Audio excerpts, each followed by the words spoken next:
또 한 주가 시작되었는데 월요일은 잘 보내셨는지요? 할렐루야!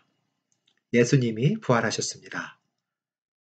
제가 이렇게 예수님의 부활을 외치면 지난주는 많은 교인들이 할렐루야! 아멘! 그렇게 외쳤습니다.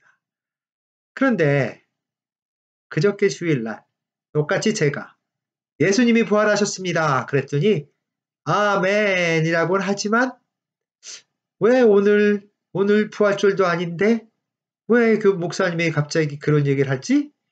그런 모습으로 쳐다보는 교인들도 있었습니다.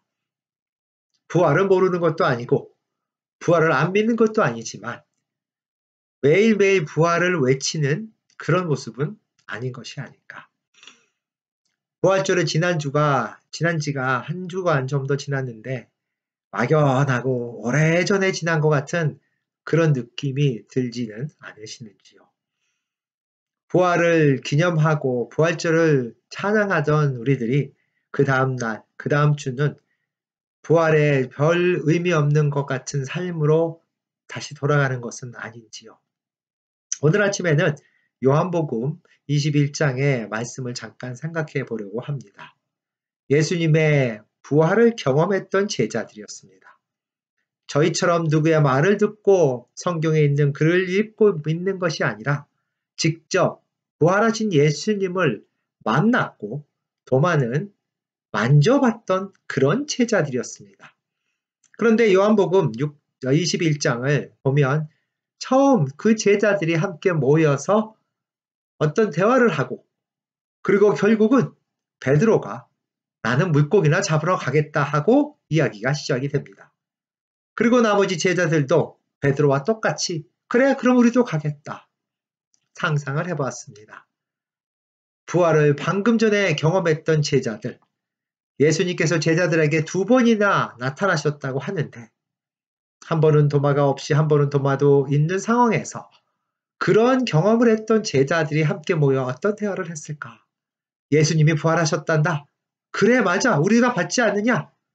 그런데 그럼 이제는 무엇을 해야지? 너는 뭐 하겠니? 글쎄 잘 모르겠네. 너는 어떠니?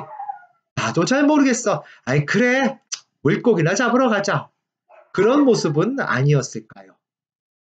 진정으로 예수님의 부활을 삶에 깨닫지 못하는 제자들도 저희와 똑같은 모습으로 예전의 삶의 모습으로 돌아가진 않았는지요. 그 제자들은 물고기를 잡으러 갔고 성경에 보면 밤새도록 열심히 노력했으나 아무것도 잡지 못했고 그때 예수님이 그들에게 나타나셨고 그들에게 배 오른쪽에 그물을 내어라 그 말씀을 듣고 그렇게 되었더니 153마리나 큰 고기를 잡았더라 라는 이야기가 나옵니다. 그리고 그 후에 예수님께서 조반을 준비하시고 제자들을 불러 함께 식사하자라는 그런 말씀이 나옵니다.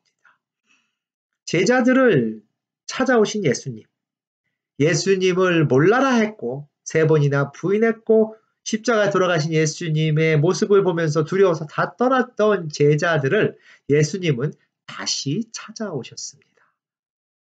성도님들이나 저 같으면 나를 버리고 간 사람을 또 그렇게 찾을 수 있을까? 라는 생각을 하지만 사랑의 예수님이고 용서의 예수님이기에 또다시 기회를 주고 제자들을 찾아오셨습니다.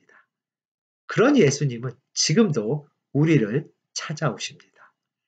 우리가 예수님을 몰라라 해도 예수님의 부활을 믿는다고 하고 그렇게 예수님의 부활을 기념한다고 하면서도 막상 삶 속에서는 그 부활 때문에 우리가 무엇을 해야 할지 모르는 삶을 살아가고 있는 우리들을 오늘도 예수님은 찾아오십니다. 제자들을 찾으셨던 그 예수님을 저희가 인식할 수 있기를 바랍니다. 진정으로 우리가 부활을 믿는다면 그리고 그 부활을 믿는 신앙은 결국은 예수님이 살아계시다는 것을 믿는다면 우리의 삶 속에서 매일매일 우리는 예수님을 인식하고 경험해야 합니다. 요한복음 21장에서는 예수님이 그들 바로 옆에 서 계셨는데도 불구하고 제자들은 예수님인지 알지 못했다고 합니다. 얼마나 많은 순간 우리는 예수님이 바로 곁에 계신데도 불구하고 그 예수님을 인식하지 못하고 살아갈까요?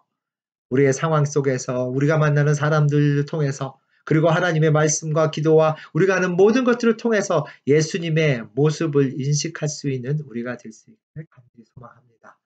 그리하여 진정으로 부활의 신앙이 부활절만 즐기는 아니면 기념하는 것이 아니라 아니면 입으로만 내가 부활을 믿는다고만 하는 것이 아니라 삶 속에서 하루하루 매일매일 예수님과 함께하는 그런 우리가 될 수 있기를 간절히 소망합니다.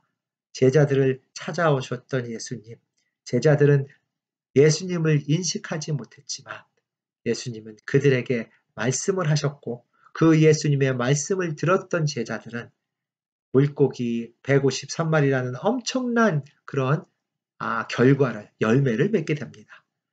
우리가 예수님을 인식한다면 우리는 예수님의 말씀에 민감하게 순종할 수 있어야 합니다.